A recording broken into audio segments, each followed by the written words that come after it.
3, 2, 1. Hello and welcome to your lesson for today. My name's Kyle Broda with fullskillsexamprep.com.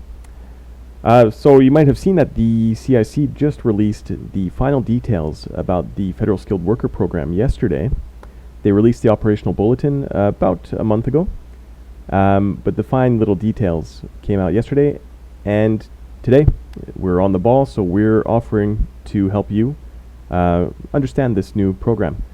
So today's lesson will be about the new Federal Skilled Worker Program. We'll give you an outline in this video, and usually we give you 2 sample questions, but this is a really important topic, so we'll give you 3, which will be released every week for you to help you practice for your ICCRC exam. Okay, so the new Federal Skilled Worker Program has a few items. It's actually quite similar to the old Federal Skilled Worker Program. So the number one thing that they look for is experience. Another main requirement is language, and finally education. If you are missing one of those requirements, you cannot proceed with your application. If you have all of those requirements, then you go to the next step, which is a points assessment. So we'll talk about the experience that a person needs in order to qualify for this program. So it has to be 1 year of continuous experience. Remember, just like every other program, it's not a year of cumulative experience. So you can't work somewhere for 6 months and then take a 5-month vacation and then work somewhere else for 6 months. It has to be 1 year continuous. Of course, that has to be within the last 10 years. So if it was 11 years ago, that's too bad. They can't apply for this program. It has to be NOC OAB. So no NOC Cs, no NOC Ds, the same as usual. The important thing here as well is that on top of all of those requirements, they also need experience in an eligible occupation, which we'll discuss, or they can have a job offer, or be part of the PhD program.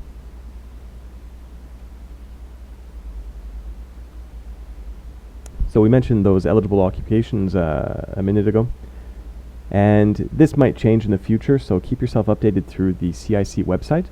But for now, you can see it's a lot of engineers, a lot of different types of engineers, probably for Alberta, Saskatchewan, and that type of thing, and also a lot of medical type of people.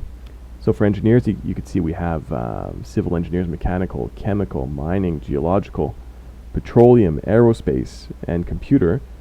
With computer as well, be careful, because that doesn't mean a software programmer or a website developer. It's for hardware developers. We have for the medical field as well. A lot of people were surprised they didn't need general doctors or dentists or anything like that, but they're looking for, audiologists, speech and language pathologists, so pretty specific type of people in the medical field. And this is of course quite different, because if you remember with the old Federal Skilled Worker Program, it was pretty much anybody in any NOC OAB position could apply. But this one outlines very specific areas that they're looking for. Okay, so if they're not part of that, they need to have an arranged employment with an LMO from their employer. So the employer does all that stuff. The candidate can't do anything really about that. So they need to have that LMO. Of course, the agent has to be convinced that the candidate can do the job. And of course, as well, all of that has to be NOC OAB. So it's really important for yourselves, if you're studying for your exam, to really get a good view of what it means to be a NOC OAB position, because different classes have different requirements for that. The PhD stream has been around for a little while now. Basically, there's 2 types. You can be an enrolled PhD student at a school here in Canada. For that, you have to have 2 years completed towards the PhD, and of course be in good academic standing.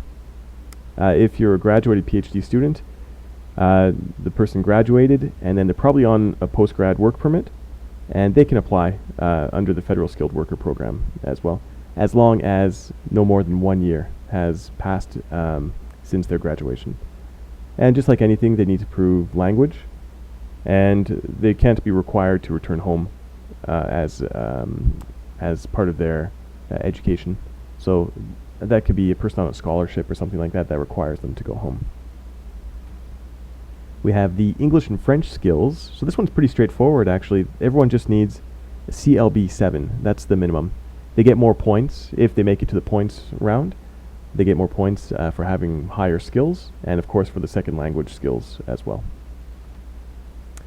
Education, so they need either a Canadian credential, or it can be a foreign credential, which means a degree or something from a foreign country, but that needs to be assessed by right now it's only 4. There are only 4 groups that can assess these credentials.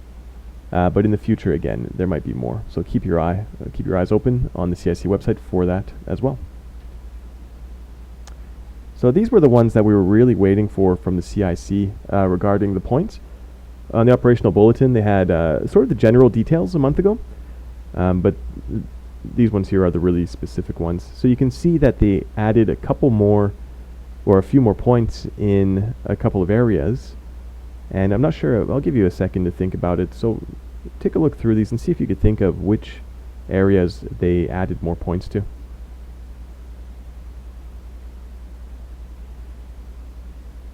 So you can probably tell that language has been added quite a bit, as well as, well, age was added just a tiny bit. But this is copying Australia, really, because they found that people integrated better when they immigrated with better language skills and at a younger age. So previously, Canada would accept people, they gave a lot of points for education and experience, but when people came here, they found that they had a lot of difficulty actually finding jobs because employers were always looking for Canadian experience and also language skills, of course. So this is, I suppose this is a move by the CIC to try to attract a different type of skilled worker, and that means a type who can integrate into the job market a little bit easier. You can see again that the pass mark is 67 points, so that's the same thing as well. Just like anything, this is where you get to the cutoffs as well. You need a proof of funds, of course, unless you have and I'll see if you can answer this. If you said job offer, that's perfect. That's exactly it. If you have a job offer, you don't have to prove your funds when you bring your family over, or even yourself, right? And of course, just like anything else, you can't be a terrorist or a criminal or something like that. So for yourselves, I mean, that's just a general outline of it. If you've studied this year, it might be a bit, well, you might have a bit of a negative thought towards the new Federal Skilled Worker Program because it replaced the old Federal Skilled Worker Program. And it's not like the Entrepreneur Program, where the startup visa is a different visa than the old Entrepreneur one. But the old Entrepreneur one has only been suspended. So that's the reason that both of those will be on your exam. But in this one, this new Federal Skilled Worker Program completely replaces the old one. So anything you learned from the old Federal Skilled Worker, you have to try to forget it. Well, the different parts, I guess. But the good news is that a lot of the old Federal Skilled Worker Program criteria is related to the new one. So like I said, this is a really important topic for your ICCRC exam. So we made 3 practice questions for you this time. Every week they'll be released. And remember, these are always just to help you out. So a big thank you. You can follow us on Facebook or our blog. We are offering seminars and books, of course, from our website. And we will offer online seminars very soon. So keep yourselves tuned in for that. All right, it's summertime, so have yourselves a beautiful day and go out and enjoy the sun. And take care, and we'll talk to you later. Bye-bye.